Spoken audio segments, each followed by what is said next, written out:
UGM, saya yakin kalau tidak ditekan oleh suatu kekuasaan, pasti mereka sudah menyerahkan kepada kami. Kalau memang dokumen itu UGM punya, ya. Jadi ini intervensi, saya menduga tidak hanya dari Rektor Oxford, tidak hanya ditekan dari yang sangat berkuasa seperti misalnya Bapak Pratikno, mantan rektor, di mana mungkin pada saat itu ya salinan legalisir yang digunakan diproduksi pada saat itu ya. Nah, tetapi ada yang lebih tinggi tadi yang sudah saya sampaikan, mungkin Jokowi.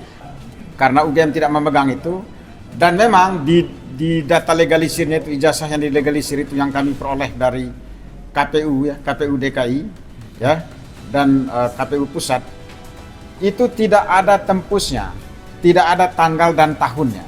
Dari pemohon, dia melengkapi buktinya hari ini tadi, bukti P14 sampai P22. Yang kami lihat adalah semuanya putusan pengadilan, ya, baik yang di KIP pusat maupun yang di daerah.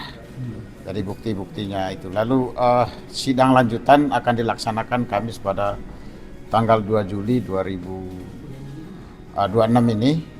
Dan kami sebagai termohon akan menghadirkan saksi, akan menghadirkan ahli ya, akan menghadirkan ahli untuk menerangkan yang pertama penegasan waktu sidang dikit. Ya, kami minta agar ahli menerangkan bahwa yang namanya dokumen, ya, dokumen yang digunakan, entah itu ijazah itu adalah boleh dikatakan alas hak ya, dokumen tertinggi seseorang. Dia memperoleh ijazah itu dia sarjana itu sudah paling final. Tapi sebelum mendapat ijazah itu harus ada dokumen-dokumen pendukung.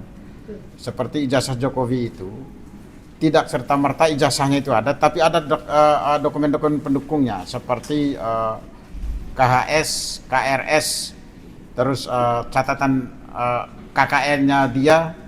Terus yang paling penting yang kami lihat adalah soal dokumen ketika ijazahnya itu diminta untuk dilegalisir, ya, dilegalisir untuk Wali Kota Solo, Gubernur DKI, dan untuk Presiden RI 2 periode.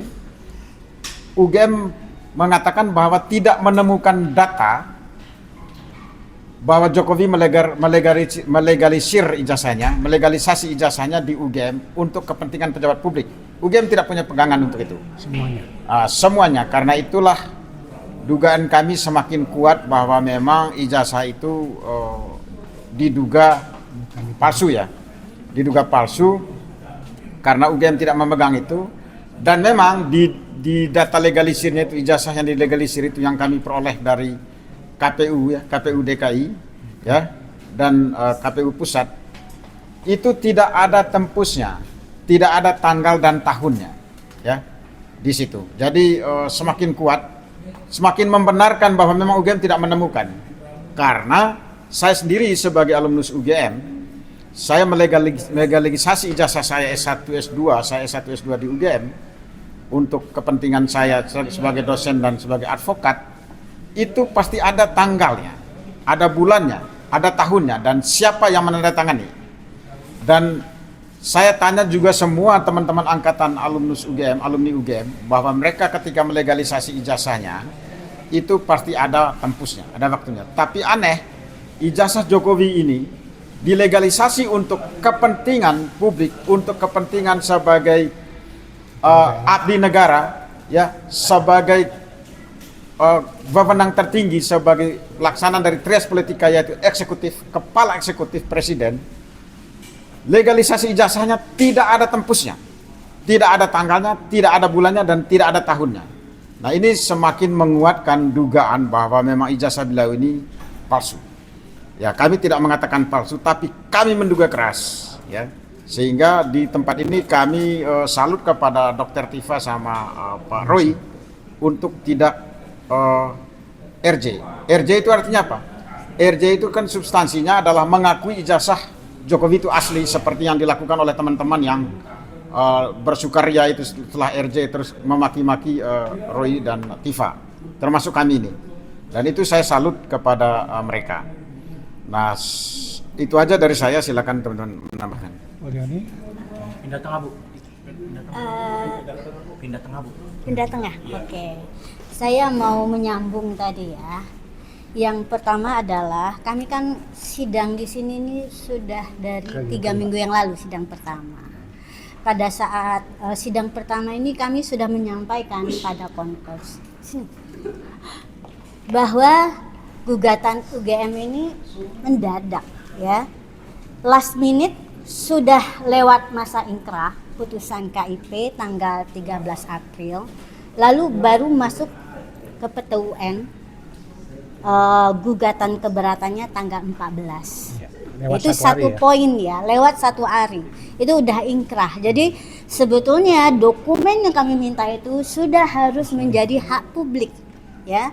Sesuai dengan putusan KIP, sesuai dengan waktu yang sudah diberikan oleh peraturan atau undang-undang KIP bahwa ada 14 hari kerja bagi UGM untuk mengajukan keberatan.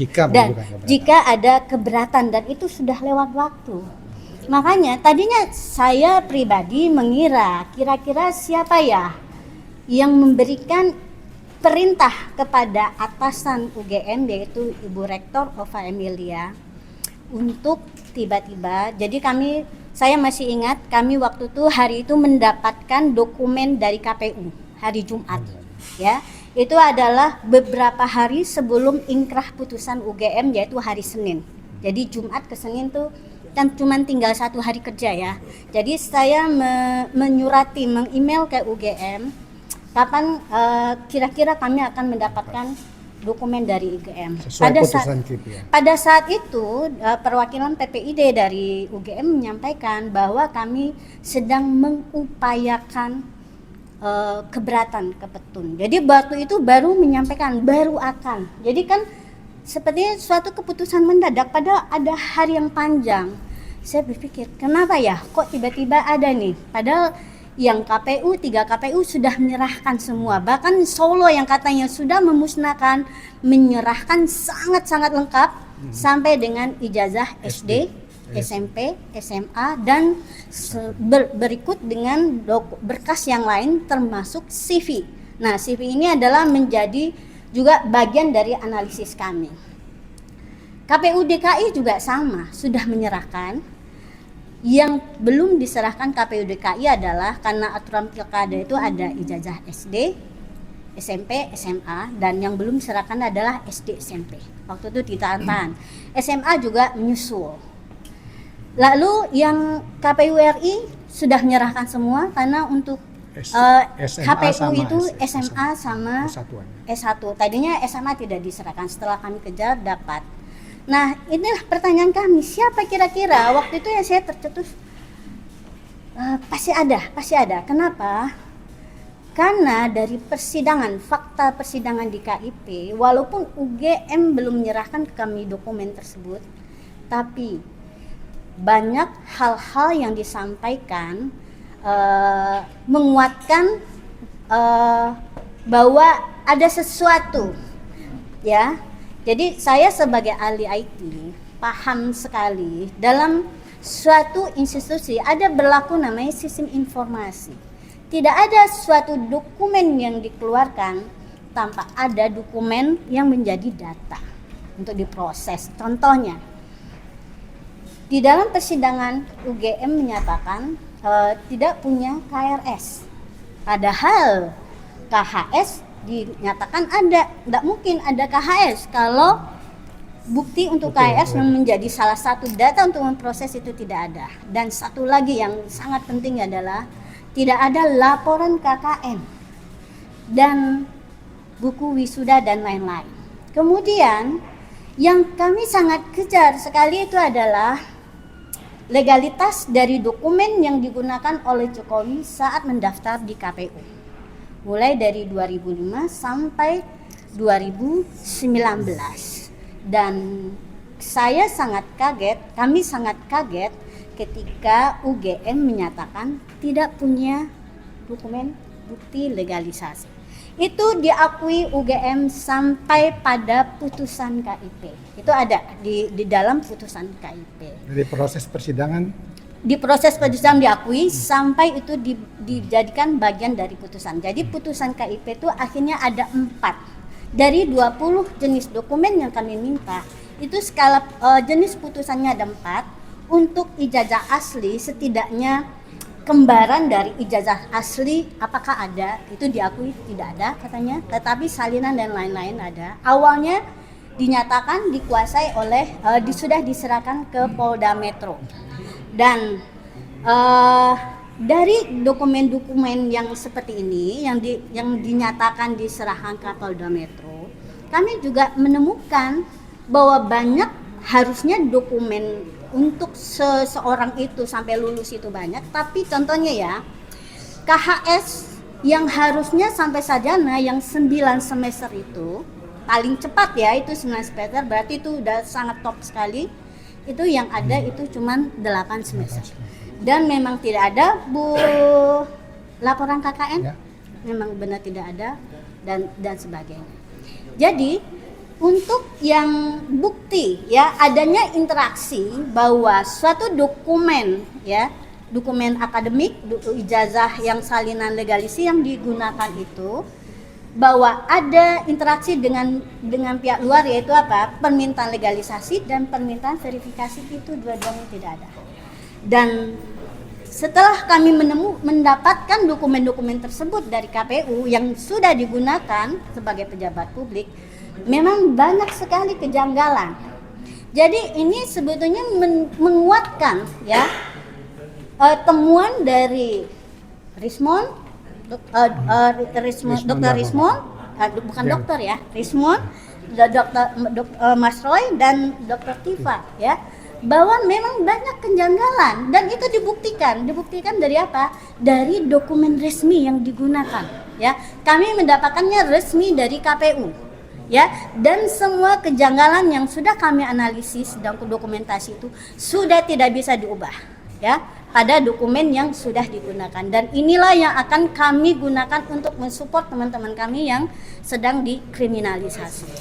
Kemudian yang kedua ya, jadi ini intervensi, saya menduga tidak hanya dari Rektor Orfa, tidak hanya ditekan dari yang sangat berkuasa seperti misalnya Bapak Praktikno, mantan rektor, di mana mungkin pada saat itu ya salinan legalisir yang digunakan diproduksi pada saat itu ya. Nah, tetapi ada yang lebih tinggi tadi yang sudah saya sampaikan, mungkin Jokowi, karena intervensi kita yang terjadi sudah sangat jelas. Intervensi yang kedua yang kami alami adalah sidang sengketa Bon Jovi dengan Polda Metro Jaya sampai sekarang belum dijadwalkan. Kami menunggu pelantikan komisioner yang baru, dan komisioner baru sudah terpilih tapi harusnya Mei sampai sekarang belum dilantik. Oke, itu kaitannya antara Bon Jovi, nanti support kami ke Mas Roy dan kawan-kawan yang dijadikan tersangka. Sekarang sudah masuk ke persidangan ya? Ya, belum. Tahap kedua di kejaksaan. Dan satu lagi, saya sempat menjadi saksi ahli untuk Rismond, dan saya memiliki pengetahuan tentang apa yang menjadi kesaksian atau temuan Rismond saat sebelum buku baru yang muncul. Dan saya punya argumen untuk membantah itu, bahwa buku yang baru yang diserahkan ke Jokowi itu tidak berarti apa-apa lagi ya. Karena apa? Tidak ada perubahan pada objek yang menjadi penelitian ya. Tidak ada yang berubah dari objek, tidak ada hal baru. Jadi sesuatu yang sudah dilakukan itu, yang sudah dijalankan dengan baik, maka itu tidak akan mengubah apa-apa. Jadi kasihan sebetulnya Pak Jokowi dapat buku yang setebal itu yang baru, tetapi tidak akan bisa membuktikan sesuatu yang baru. Apalagi dengan temuan-temuan kami, sesuatu yang sudah kami dapatkan selama persidangan di KIP dan hasilnya. Kemudian ini adalah himbauan saya pada Pak Jokowi. Kami memohon ya Pak Jokowi, berhentilah untuk membohongi, mempermainkan, mempersekusi rakyat yang dulu pernah Bapak pimpin. Persoalan bangsa dan negara ini makin lama makin banyak ya. Bahwa persoalan ijazah ini bisa akan cepat diselesaikan. Kami tidak perlu harus bersidang di petun. UGM, saya yakin kalau tidak ditekan oleh suatu kekuasaan, pasti mereka sudah menyerahkan kepada kami. Kalau memang dokumen itu UGM punya. Nggak perlu sampai ke petun ya? Mestinya. Tidak perlu, karena perjuangan kami sebagai rakyat udah terlalu banyak di KIP, apalagi di sini. Harusnya ini diselesaikan dengan mudah. Dan kami menghimbau kepada badan-badan yang terkait, DPR, Mendikti, ya, Menpan, bersikaplah, karena ini harus kita selesaikan. Dokumen-dokumen ini sudah menjadi dokumen negara dan menjadi hak publik, karena ini digunakan untuk menjadi pemimpin. Hak publik untuk mendapatkan pemimpin yang memang benar berkualitas dan berintegritas. Hentikan kasus-kasus seperti ijazah palsu ini yang digunakan oleh dokumen publik dengan cara yang seringkas-ringkasnya, semudah-mudahnya. Jangan dipersulit, ya. Dan harusnya dokumen publik seperti ini kembali diunggah KPU dan menjadi hak publik, ya. Tidak harus diminta, ya, sesuai ya. dengan undang-undang. Dan sehingga yang ditersangkakan mereka punya informasi yang seimbang, ya, yang sama, yang setara, ya. Sekarang itu adalah dikuasai sepihak. Kemudian saya meminta sekali kepada Pak Jokowi, ya. Kalau bisa nih ya, Pak Wapres Gibran kan terlibat dengan kasus yang sama, masalah ijazah. Bisa nggak untuk tidak berbelit-belit, ya? Karena Gibran itu jauh lebih di bawah lagi kualitasnya dari Pak Jokowi. Bisa tidak Wapres Gibran mundur saja, ya? Mundur dan tidak perlu lagi menjadi perdebatan publik, menjadi keonaran yang dituduhkan, ya. Terutama soal ijazah dan legalitas sebagai pejabat publik. Itu saja, terima kasih. Assalamualaikum warahmatullahi wabarakatuh. Assalamualaikum. Ya, saya lanjutkan. Oke, ya tadi kita sidang yang kedua di Pengadilan Tata Usaha Negara ini. Sidang pertama itu tanggal 4 Juni kemarin. Jadi sampai sidang kedua ini ya memang masih melengkapi berkas-berkas yang diajukan baik kedua belah pihak. Sebenarnya kedua belah pihak itu sudah mengajukan berkas-berkas, tapi proses untuk uploadnya itu yang masih memerlukan verifikasi. Jadi hari ini mestinya ditawarkan kepada pemohon untuk mengajukan saksi apapun ahli, tapi dari pemohon Universitas Gadjah Mada ini tidak mengajukan, sehingga pada sidang yang berikutnya yang dijadwalkan tanggal 2 Juli 2026 nanti, itu di sini akan selain melengkapi berkas-berkas perkara yang pada sidang ketiga nanti, kami juga akan mengajukan ahli untuk sidang tersebut. Jadi kalau masalah dengan Universitas Gadjah Mada ini ada 3 bagian yang kami mintakan sebagai pejabat publik sesuai dengan Undang-Undang Nomor 14 tahun 2008, yaitu pejabat negara itu informasi tentang dokumennya itu terbuka maksudnya. Nah itu sudah putusan di Komisi Informasi Pusat, semuanya sudah terbuka. Hanya ini UGM di sini keberatan sehingga dia mengajukan permohonan. Dan permohonan itu dalam keberatan. Permohonan keberatannya juga alasannya juga sudah sampaikan, jawabannya juga sudah kita sampaikan. Nah 3 bagian pokok itu yaitu tentang riwayat pendidikan Saudara Joko Widodo kuliah di Fakultas Kehutanan tahun 1980 sampai 1985. Nah di situ tentunya pada saat pendaftaran, pada saat dia mengajukan KRS, KHS itu tentunya ada. Tapi tadi sudah disampaikan sama Ibu Leoni, kalau KHS yang ada itu juga nggak lengkap ya. Kemudian juga ada dokumen-dokumen yang lain yang hubungan dengan pembayaran dan lain-lainnya.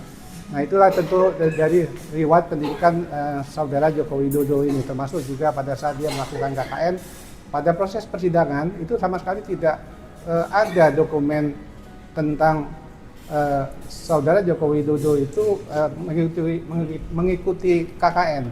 Sedangkan KKN itu kan tidak hanya diikuti oleh satu fakultas ya, beberapa fakultas itu bisa mengikuti KKN itu. Tentunya orangnya juga cukup banyak.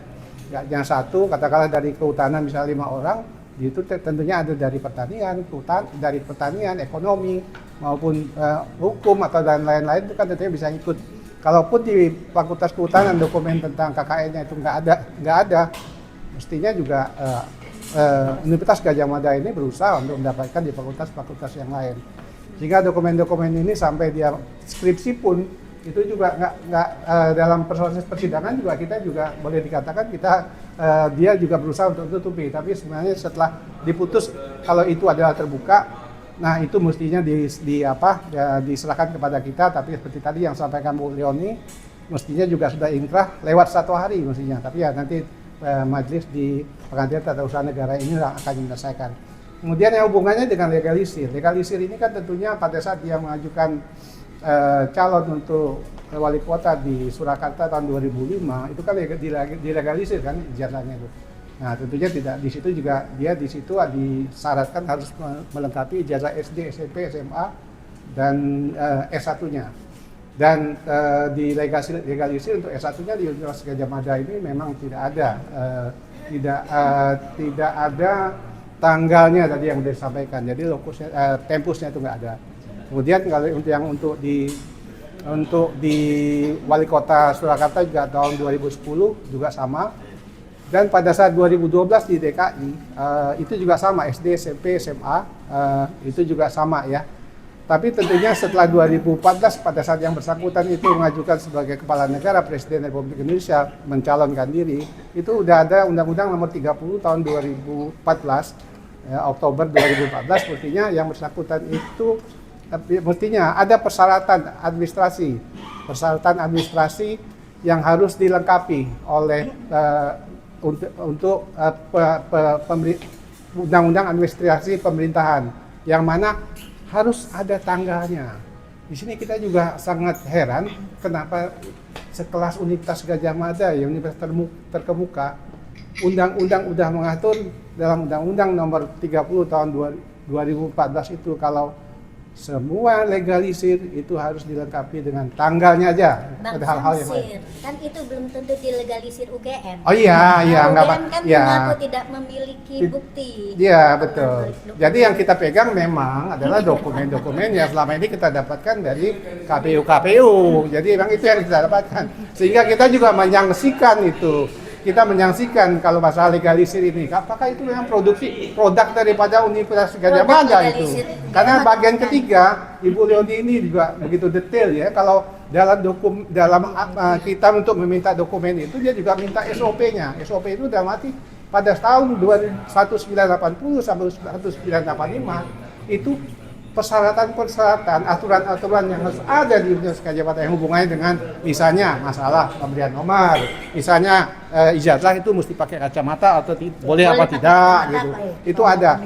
Sehingga pada saat kita menerima putusan kalau itu kita dimenangkan dan Universitas Gadjah Mada harus menyerahkan kepada kita, itu betul-betul dalam proses persidangan pun kami sangat yakin kalau di Gadjah Mada kurikulum termasuk Bang. Jadi kurikulum ketahuan termasuk. berapa jumlah SKS mata kuliahnya ya. Jadi memang benar-benar kami sangat meragukan kalau ijazah yang diajukan pada saat dia mencalonkan itu adalah produksi dari Universitas Gadjah Mada. Mungkin itu yang saya dapat sampaikan. Saya Masih ada tambahkan ya. silakan. Jadi gini, sebetulnya ya apa yang kami minta itu sebagian besar itu adalah dokumen publik. Jadi di sini sebetulnya UGM agak ngeri-ngeri sedap mungkin ya. Contohnya apa dokumen publik? Skripsi itu adalah dokumen publik. Dan temuan, masih ingat temuan Rismond yang pertama itu adalah soal skripsi yang sudah dikejar-kejar tapi nggak dikasih. Pak Kasmujo. Terus sampai Pak Kasmujo. Terus yang kedua, yang juga dokumen publik, laporan KKN, ya. itu pasti sudah juga banyak inkonsistensi di dalam laporan KKN tersebut. Ya, kalau memang ada ya. Kalaupun dibuat kan susah itu. Foto-foto isinya. Ini foto. Iya. Terus yang ketiga itu buku wisuda. Foto sudah. Buku wisuda itu juga publik, tapi di aku tidak ada. Dan KRS itu tidak ada apa-apa. Itu cuman isinya adalah rencana mahasiswa ambil mata kuliah apa. Dan itu tidak ada. Sama sekali ya. Tidak ada mereka sama satu. sekali. Dan sekelas UGM saya yakin kalau ada sebagian dokumen yang di aku ada, pasti yang lain tuh ada. Nah, disinilah titik kritisnya. Artinya itu gugatan UGM sekarang ini itu justru memperkuat bahwa ijazah Pak Jokowi itu sebenarnya juga palsu. Dugaan demikian, termasuk dokumen-dokumen pendukungnya karena nggak ada. Ya. Oke. Jadi dari sinilah ya teka-tekinya ada. Oke, cukup ya. Nggak ada pertanyaan kan? Makasih, selamat sore. Bangsa.